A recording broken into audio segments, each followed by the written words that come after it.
soleh. Nah, tapi karena dia sering tidak cocok dengan keluarganya, dengan saudara-saudaranya, dia sering kalau kita masih keluar malam gitu pak, jalan mana menyendiri gitu kan. Nah, di dalam bahasa Ibrani jalan malam itu disebutnya Isra. Disebutnya Isra. Nah, maka dikenallah Yakub dengan nama Israel. Laki-laki suka jalan malam, suka berjalan. Yang kedua, Israel berarti Israel itu di dalam bahasa disebutnya Abdul, hamba. Itu bahasa Ibrani artinya Eliha, Elohim, Tuhan. Jadi kalau di dalam bahasa kita itu Israel artinya hamba Allah.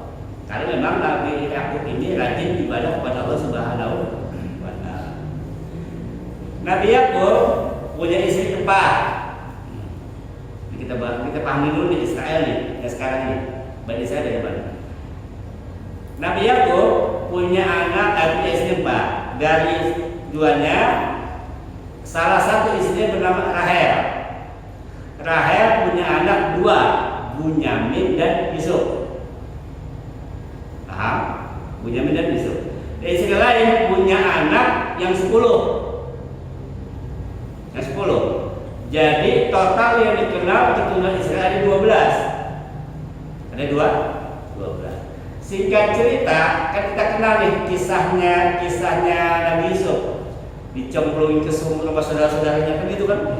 Jadi kalau ada saudara jahat kita nggak salah pak dari dulu. Saudara Islam tempat kita gitu seperti jahatin, hakikah diambil, bakal ada usaha pembunuhan itu dari dulu. Nah, kenapa anak-anak dan istrinya yang Rahel baik-baik, kalau yang Allah agak jahat-jahat? Hasil penelitian ternyata dari istri yang satu lagi itu, yang mereka 10 anak tadi yang begitu, istrinya setiap hamil dalam kondisi marah-marah mulu ibunya. Kosong jawabannya. Ternyata istri yang sedang hamil bawa ke satu itu berpengaruh kepada ya. Ini dong hasil begitu mulu pak. Air anaknya pun akan begitu. Nah sementara Rahel ini ketika hamil dia orangnya adem, satu santai gitu kan. Makanya anaknya soleh. Sehingga cerita Nabi Yusuf dijatuh oleh saudara-saudaranya, dicemplungin ke sumur, gitu kan? Ceritanya dicemplungin ke sumur, kemudian saudara-saudaranya ngadu kepada Yakub bahwa Nabi Yusuf kecil itu dimakan serigala. Ini ayah bajunya. Padahal baju itu adalah baju kambing yang dipotong, darahnya dibleber itu bajunya Nabi Yusuf. Nah sejak tahu bahwa Nabi Yusuf katanya dimakan serigala, meninggal serigala, Nabi Yakub jadi sedih karena Nabi Yusuf adalah anak kesayangan Nabi Yakub. Saking sedihnya sampai sering nangis setiap malam, bahkan istiqamah sampai buta, kan gitu. Nah, Nabi Yusuf yang dicemplungin ke sumur, tiba-tiba ada seorang pedagang nemu nih Yusuf di dalam sumur, diangkat, lalu dibawa ke pasar budak, dijual ke Yusuf. Karena dulu masih zaman perbudakan. Dijual di pasar budak. Singkat cerita, Yusuf dibeli oleh para pejabat-pejabat yang ada di Mesir. Pejabat yang ada di Mesir. Singkat cerita, Yusuf ini menjadi dewasa dan menjadi bendahara kerajaan Mesir. Dan sukses dia. Yusuf ini bukan orang Mesir. Sekali lagi, Yusuf bukan orang Mesir. Dia orang Syria, sekitaran Palestina situlah, sekitar situ. Nah, datang ke Mesir karena dibeli oleh pejabat Mesir. Begitu sudah besar, jadi bendahara kerajaan, hidupnya makmur. Seluruh keluarganya yang 12 orang itu tadi diboyong sama Yusuf ke Mesir. Termasuk bapaknya Nabi Yakub pun dibawa ke Mesir. Tinggallah Israel ini di Mesir. Sampai Israel, Nabi Yakub dan anak-anaknya tinggal di Mesir. Mereka beranak pinak, jadilah disebut dengan Bani Israel atau keturunan Israel. Ngomong biak nih, keturunannya Nabi Yakub di Mesir karena dapat fasilitas kemewahan dari Nabi Yusuf yang seorang pejabat tinggi, menteri keuangan lah kalau sekarang kita mah. Ya, jadi saudara dari kampung diangkutin semua ke Jakarta, kalau udah sukses gitu kan. Nah, singkat cerita Nabi Yusuf meninggal. Ketika Nabi Yusuf meninggal, hilanglah pengaruh keluarganya. Mulailah datang ada suku besar di Mesir, suku asli namanya suku Kipti. Suku Kipti. Diperangilah di Bani Israel, kalah Bani Israel. Saya kalah, jadilah Bani Israel itu budak di Mesir. Jadi budak, karena dia pendatang, jadi budak.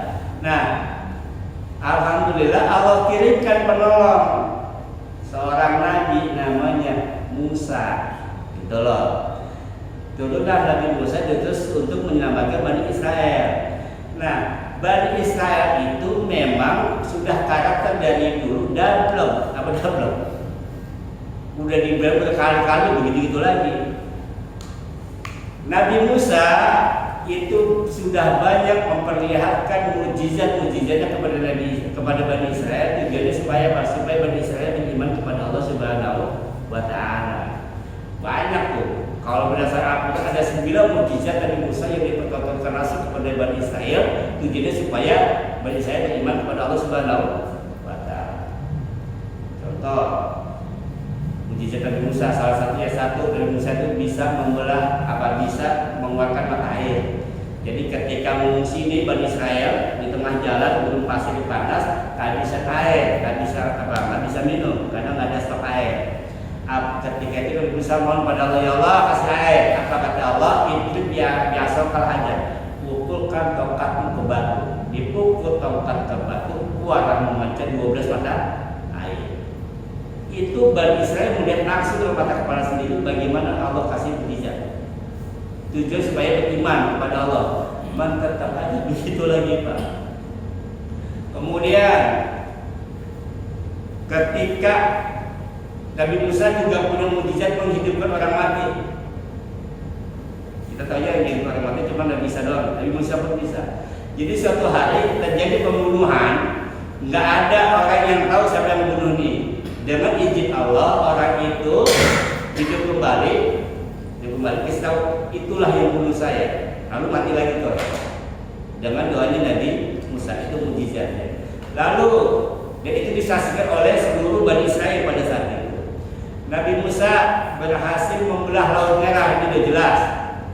Disaksikan langsung oleh Bani Israel. Kemudian Nabi Musa bisa tongkatnya jadi ular besar. Karena saat menghadapi Fir'aun mengumpulkan 1000 dukun untuk ngalahin Musa.